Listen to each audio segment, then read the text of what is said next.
सब जोगी हैं। जब एक आत्मा जन्म लेती है तो कोरी होती है। कितने और गाने होने वाले हैं इस एल्बम में? कैलाश खेर अपने बैंड कैलासा के साथ प्रोड्यूस करके ला रहे हैं, कैलासा रिकॉर्ड के द्वारा। आज भी जो हमारे बड़े होते हैं, बुजुर्ग होते हैं, उनकी बातों में एक सूक्तियाँ होती हैं। लोग हैं जो आपके चाहने वाले हैं, उनको एक शिक्षा दो कल्चर की, वैल्यूज़ की। आपका मेन एम यही रहता है कि मेरे कोई भी गाना हो उसके थ्रू सनातन धर्म प्रमोट हो। सनातन धर्म नहीं होता, सनातन जीवन शैली होती है। तो अभी भी तरक्की कर रहा है, लेकिन आज के यूथ में वो सूक्तियाँ, वो लर्निंग, वो गागर में सागर जैसी बातें तो अब हैं नहीं। उस वक्त के संतों में रहा गुरु नानक देव, रैदास, गोरखनाथ, उस वक्त के जितने भी संत हुए हैं, कबीर दास, उन सब की वाणी में आप देखेंगे तो एक फिलॉसफी है। रिसेंटली बहुत सारे ऐसे सितारे होते हैं जिनके खोने के बाद भी उनकी आवाज़ हमेशा रहती है। आशा भोसले जी एक ऐसा नाम है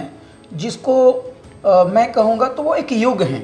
वो एक जो संगीत सेवक होते हैं, जैसे आशा भोसले जी भी एक संगीत साधिका थी। तो ये जंगम तीर्थ थे, चलते फिरते हुए लोगों का उद्धार करना। जब लाखों हृदयों में आपके प्रति प्रार्थना हो, श्रद्धा हो, श्रद्धांजलि हो, तो आप फिर गए नहीं, आप रह गए। कि यूथ की बात करें, आपने भी बताया कि आज के यूथ को ना थोड़ी स्पीड चाहिए होती है लाइफ में। जल्दी सबको अच्छी लगती है, लेकिन कभी कभी जल्दी बहुत जल्दी भी ले जाती है आप। कि आप हनुमान के भक्त हैं, पर अगर आप हाय हनु ये करने लगे तो आप समझ लीजिए आप कितना गिर रहे हैं धीरे धीरे। तो गिरना भी मनुष्य को होता है, उसकी जिंदगी का हिस्सा। डगमगाना भी जरूरी है संभलने के लिए, लेकिन डगमगाने में और गिरने में बहुत अंतर होता है। अपने आप को संभालो, उसके बाद बहुत चीजें संभल जाएंगी। Hello everyone, you are watching entertainment live and as well as ABP live. आपके साथ मैं हूं वंशिका शर्मा, और आप ही लोगों की रिक्वेस्ट पर और सर के प्यार के साथ आज हमारे साथ दोबारा है पद्मश्री कैलाश खेर जी। सर कैसे हैं आप? जी, जैसा आपने छोड़ा था। दूसरी मुलाकात हो रही है, दूसरे नए प्रोजेक्ट के साथ हो रही है। दूसरी मुलाकात पे भी आप पहली ही हरकत कर रहे हैं। कैसे हैं आप? आपको तो खुद देख लेना चाहिए हम कैसे हैं। एकदम बढ़िया। सर एक चीज़ बताइए, जोगी जो है ये शब्द अपने आप में बहुत कुछ कहता है। आपके लिए जोगी क्या है?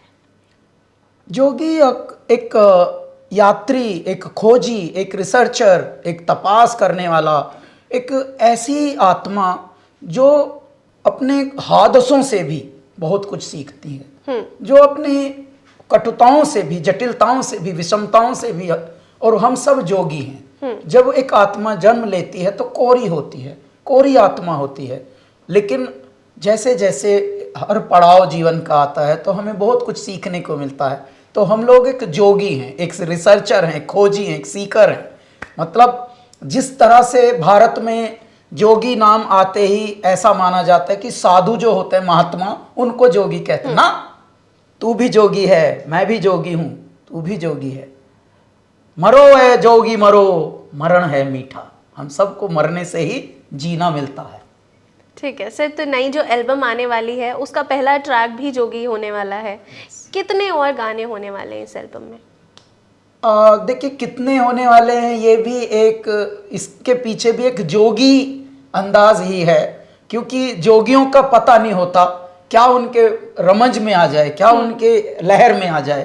तो हमारा भी मन वही है अभी, क्योंकि हम अनंत हैं और न जाने कितने गाने हम लोगों के हृदय से उगते हैं। लेकिन अभी हमने कोई नंबर सेट नहीं किया है, बस बहते जाएंगे, जीते जाएंगे, देखते जाएंगे इस संसार को क्या स्वाद पसंद आ रहा है। जैसे जैसे जैसा तेरा नाच कूद वैसा मेरा वारफेर।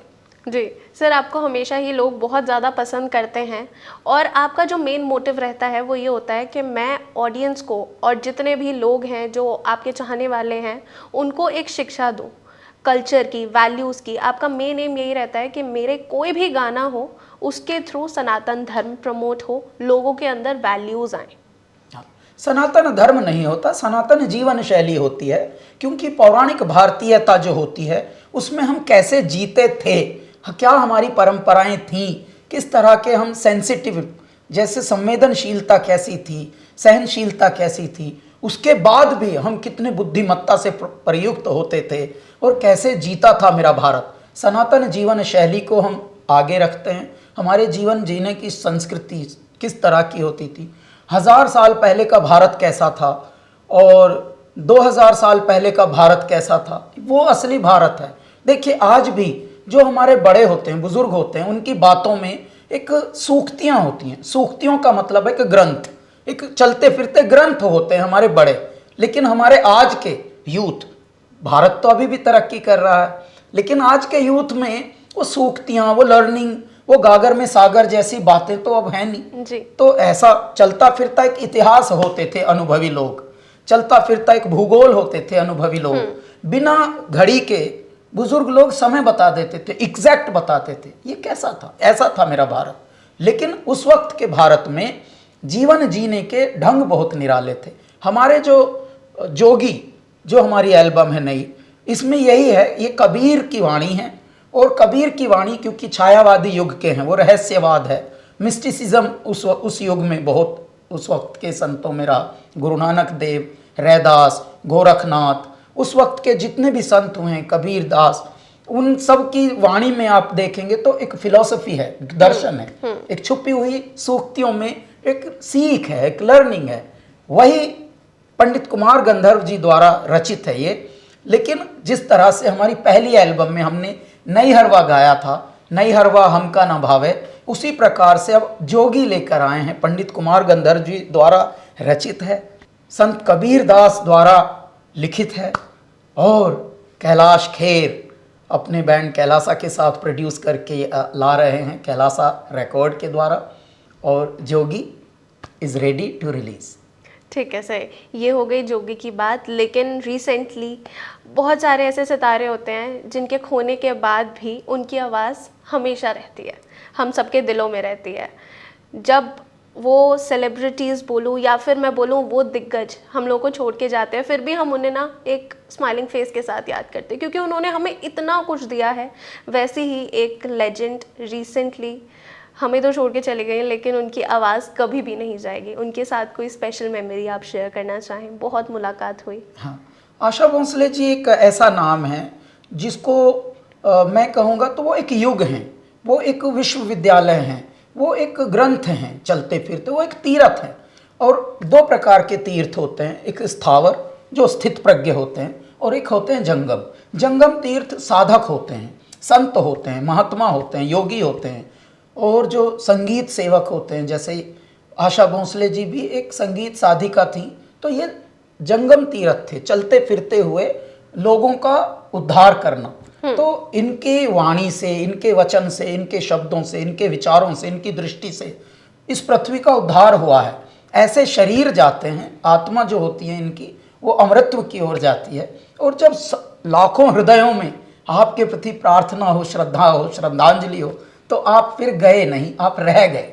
जी बिल्कुल सर। लास्ट लेकिन नॉट द लीस्ट, क्योंकि मैंने पिछली बार भी बोला था सर, जब भी आपसे बात करेंगे तब कोई ना कोई लर्निंग मैं अपने साथ ज़रूर लेके जाऊंगी। लेकिन अगर हम आज के यूथ की बात करें, आपने भी बताया कि आज के यूथ को ना थोड़ी स्पीड चाहिए होती है लाइफ में।